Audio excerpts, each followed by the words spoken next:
இப்பொழுதெல்லாம் பல கும்பாபிஷேக பத்திரிகைகளில் பார்த்தோம் என்றால், அங்கே பதிப்பித்திருக்கிற இந்த திருமுறை பாடல்கள், ஒரு அருளாளர்கள் பாடல்கள்லாம் ஏகப்பட்ட எழுத்து பிழைகளோடு வருகின்றன. தொடர்ந்து இது நடந்து கொண்டிருக்கிறது. இது ஏன் பார்க்க மாட்டேன் என்கிறார்கள் என்று தெரியவில்லை. உரைநடையில் ஓரளவு ஏதோ ஒன்று ஓரிரு தவறு இருந்தால் அது வேறு. அருளாளர்கள் வழியாக பெருமானை வெளிப்படுத்தி அருளிய அந்த பாடல்கள் என்ற அதனுடைய பெருமையை தெரியாமல் இப்படியெல்லாம் பிழை செய்கிறார்கள். இப்பொழுது 4/5/25 ஞாயிற்றுக்கிழமை ஒரு பாடல் பெற்ற ஸ்தலம் ஆலயம் கும்பாபிஷேகம் நடக்கிறது. அதில் பார்த்திங்கன்னா, எச்சில் இளமர் என தொடங்கக்கூடிய அந்த திருத்தாண்டகத்தில் இளம்பயங்கோட்டூர் என்பதற்கு பதிலாக இம்மையங்கோட்டூர் என்று பதிப்பித்திருக்கிறார்கள்.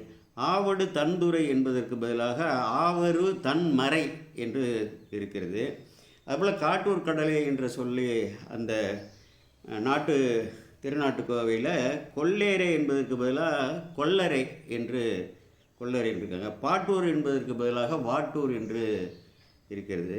பணியாயே என்பதற்கு பதிலாக பண் யாயே என்று இருக்கிறது. அந்த திருத்தல பாடலிலேயே மண்ணினையே என்று ரன்னகரனா 2 சுழினா வருவதற்கு பதிலாக மண்ணினையே என்று 3 சுழினா போட்டிருக்கிறார்கள். எல்லாம் சிந்தித்து பார்க்க வேண்டும். அன்பர்கள் திருந்த வேண்டும். நன்றாக புரிந்து கொள்ளுங்கள். ஒரு புனிதமான காரியத்தை முன்னெடுத்து செல்கிறீர்கள். ஒரு சிவாச்சாரியார் செய்ய வேண்டியதை சிவாச்சாரியார் செய்ய வேண்டும். ஓதுவா மூர்த்திகள் செய்ய வேண்டியதை செய்ய வேண்டும். அங்கேயே ஓதுவா மூர்த்திகள் இல்லை என்றாலும் புலவர்கள் இருக்கிறார்கள். இல்லை என்றால் மூல நூலை வைத்து சரிபார்த்து தான் இது வெளிப்பட வேண்டும். இது என்ன ஒரு பெரிய பிழையா என்றால் பொருளே மாறிவிடுகிறது இல்லையா? அதை நாம் சிந்திக்க வேண்டும்.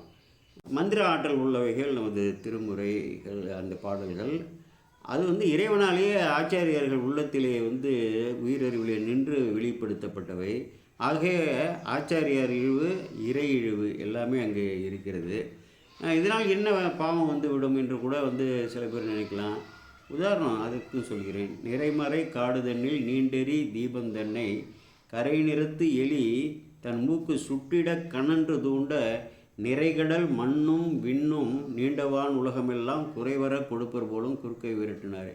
அறியாமலே அந்த விளக்க தூண்டினத்துக்காக அதற்கு என்னன்னா அந்த கடல் சூழ்ந்த உலகம் வானுலகமெல்லாம் பரிசாக கொடுத்தார் பெருமான் என்றால், இப்படி தவறு செய்பவர்களுக்கு என்ன கிடைக்கும் என்பதை புரிந்து கொள்ள வேண்டும். மிகவும் எச்சரிக்கையாக இருக்க வேண்டும்.